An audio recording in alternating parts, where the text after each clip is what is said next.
Hello friends, welcome to astro classes Silvassa. मित्रों, बालाजी वेद वास्तु एवं ज्योतिष विद्यालय सिलवासा में आप सभी का हार्दिक स्वागत है। तो आज हम लक्ष्मी योग का वर्णन करेंगे। ठीक है, हम अभी बृहत पाराशर होरा शास्त्रम के अध्याय 19वें में अनेक योगाध्याय का अध्ययन कर रहे हैं, जिसमें मत्स्य, कुर्म, खड़ग, है ना, इन बहुत सारे योगों का वर्णन है। और इसमें से हमने बहुत सारे योगों का अध्ययन भी किया है ना। गजकेसरी आदि अनेक योगाध्याय ऐसा करके एक प्लेलिस्ट बना हुआ है यूट्यूब पर, है ना। तो आप हमारे यूट्यूब के चैनल को सब्सक्राइब करें। और अगर, क्योंकि ये योग जो है ना, वो बहुत ज़्यादा, अगर आपको ज्योतिष में नहीं आता तो भी अगर इन योगों की स्थिति देख करके आप ये कंफर्म कर लेंगे कि ये योग किसी भी तरह से सूत्रानुसार अगर ये योग निर्मित हो रहा है किसी कुंडली में, तो उस जातक के लिए आप कॉन्फिडेंस से ये बात कह सकते हैं कि वो कैसा होगा। ठीक है, तो इसीलिए मैंने निर्णय किया है कि बिल्कुल 2 मिनट से 3 मिनट का वीडियो बनाएंगे और 4 मिनट 5 मिनट ज़्यादा से ज़्यादा, है ना।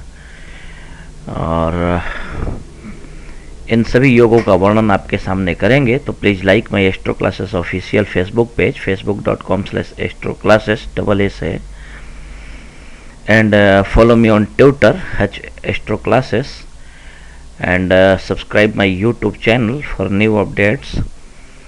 और ये नंबर 8690522111 व्हाट्सएप पे भी है। आप हमारे ग्रुप से जुड़ने के लिए अथवा इंक्वायरी के लिए हमें कॉल कर सकते हैं। अगर आप मुझसे अपनी कुंडली का एनालिसिस करवाना चाहते हैं तो नए वर्ष पर बड़ा ही आकर्षक ऑफर चल रहा है। अभी 50% तक की छूट है। आप अपनी कुंडली दिखाने के लिए मात्र 1100 रुपया हमारे अकाउंट में डाल करके, और आप हमसे इस नंबर पे कांटेक्ट करके सलाह ले सकते हैं। ठीक है, हम आपको बता देंगे कि आप कितने बजे हमें कॉल करें। ठीक है, तो चलिए हम अपने प्रकरण की ओर चलें, है ना। हमारा आज का प्रकरण है लक्ष्मी योग तत्फलम च।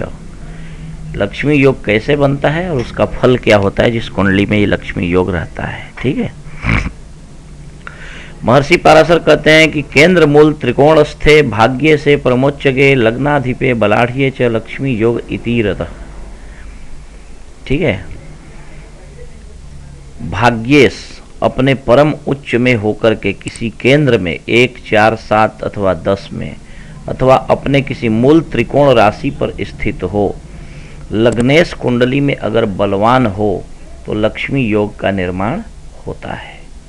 ठीक है, बहुत इजी और बहुत सुंदर शब्दों में महर्षि पाराशर समझाते हैं।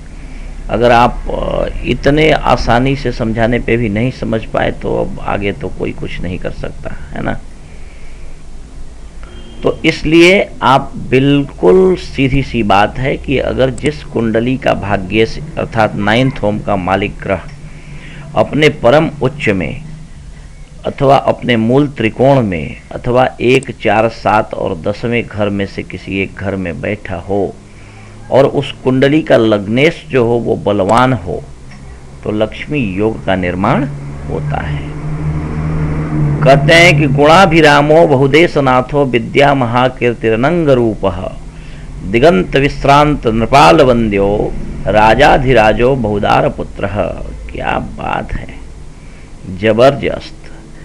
दुनिया का कोई ऐसा सुख नहीं है जो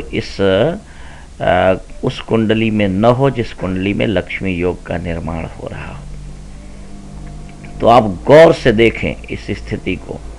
अगर आपकी कुंडली में लक्ष्मी योग का निर्माण हो रहा है तो निश्चित रूप से ये सारे के सारे सुख सुविधा, ऐश्वर्य और ज्ञान, बुद्धि, विद्या सब आपको मिलने वाला है।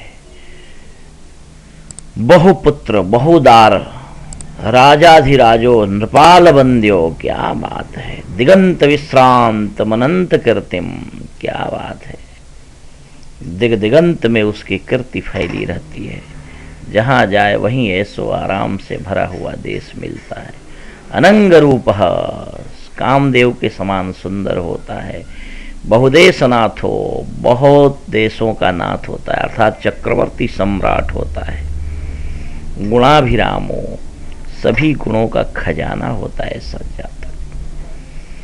तो thanks for watching, bye and take care. Thanks.